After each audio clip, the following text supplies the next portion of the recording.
उस लोग कहते थे धारा 370 समाप्त करेंगे तो जम्मू कश्मीर में आग लग जाएगी। धारा 370 डंके की चोट पर हम लोगों ने समाप्त कर दिया।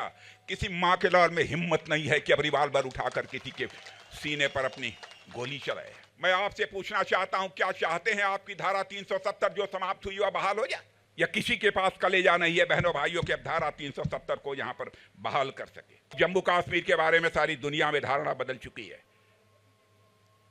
अब जम्मू कश्मीर टेररिज्म स्पॉट के रूप में नहीं जाना जाता है, बल्कि यह टूरिज्म स्पॉट के रूप में जाना जाता है।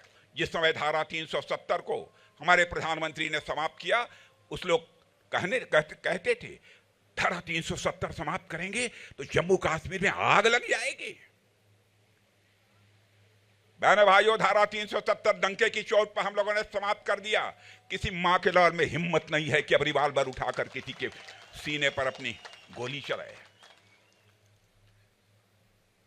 लेकिन कांग्रेस पार्टी जिस नेशनल कॉन्फ्रेंस के साथ गठबंधन कर रखा है, उस नेशनल कॉन्फ्रेंस ने अपने चुनावी घोषणा पत्र में कहा है हम आएंगे तो जो धारा 370 समाप्त की गई है उसे हम बहाल कर देंगे। बहनों भाइयों, मैं आपसे पूछना चाहता हूं, क्या चाहते हैं आपकी धारा 370 जो समाप्त हुई वह बहाल हो जाए, या किसी के पास कलेजा नहीं है बहनों भाइयों के अब धारा 370 को यहां पर बहाल कर सके। आपने G20 का सम्मेलन देखा होगा।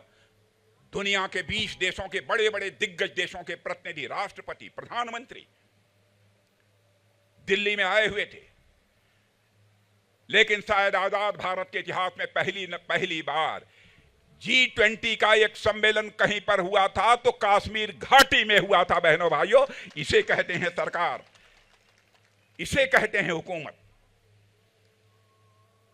पहले जम्मू कश्मीर सारी दुनिया में लोग कहते थे ये टेररिज्म का स्पॉट है। बहनों भाइयों, अब जम्मू कश्मीर के बारे में सारी दुनिया में धारणा बदल चुकी है। अब जम्मू कश्मीर टेररिज्म स्पॉट के रूप में नहीं जाना जाता है, बल्कि यह टूरिज्म स्पॉट के रूप में जाना जाता है।